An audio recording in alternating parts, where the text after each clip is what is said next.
വ്യാജ പരസ്യം നൽകിയ ദില്ലിയിലെ IAS കോച്ചിംഗ് സെന്ററുകൾക്ക് പിഴ. 2022 പരീക്ഷയിൽ 216 ഉദ്യോഗാർത്ഥികൾ വിജയിച്ചെന്നായിരുന്നു പരസ്യം കള്ളമെന്ന് കേന്ദ്ര ഉപഭോക്തൃകാര്യ വകുപ്പ് കണ്ടെത്തിയതോടെയാണ് ദൃഷ്ടി IAS കോച്ചിംഗ് സെന്ററിന് 5 ലക്ഷം രൂപ പിഴ ചുമത്തിയത്. ആദിൽ പാലോട് IAS കോച്ചിംഗിനായി കൂടുതൽ വിദ്യാർത്ഥികളെ ആകർഷിക്കുന്നതിനായി നൽകിയ പരസ്യമാണോ ഇപ്പോൾ സെന്ററിന് പിഴയൊടുക്കേണ്ട അവസ്ഥയിലേക്ക് എത്തിയത്? ഉറപ്പായി നമ്മൾ തന്നെ കേരളത്തിലും ദില്ലിയിലുമൊക്കെ നമുക്ക് കാണാറുണ്ട് നിരവധി ഉദ്യോഗാർത്ഥികൾ സിവിൽ സർവീസ് പരീക്ഷയിൽ ജയിച്ചു എന്ന് കാട്ടിയുള്ള പരസ്യങ്ങൾ. അങ്ങനെ ദില്ലിയിൽ പല ഭാഗത്തും പരസ്യ ബോർഡുകൾ സ്ഥാപിച്ചിട്ടുണ്ട്. 2022 പരീക്ഷയിൽ 216 ഉദ്യോഗാർത്ഥികൾ സിവിൽ സർവീസ് നേടി ദൃഷ്ടിയിൽ പഠിച്ചവർ എന്നുള്ളതായിരുന്നു ദൃഷ്ടി IAS കോച്ചിംഗ് സെന്ററിന്റെ പരസ്യം. ഇത് ഉപഭോക്തൃകാര്യ വകുപ്പ് പരിശോധിക്കുകയായിരുന്നു.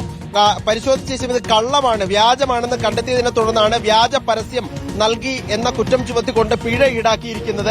5 ലക്ഷം രൂപ പിഴയായി നൽകണം എന്നുള്ളതാണ് ദൃഷ്ടി IAS കോച്ചിംഗ് സെന്റർ നൽകിയിരിക്കുന്ന നിർദ്ദേശം.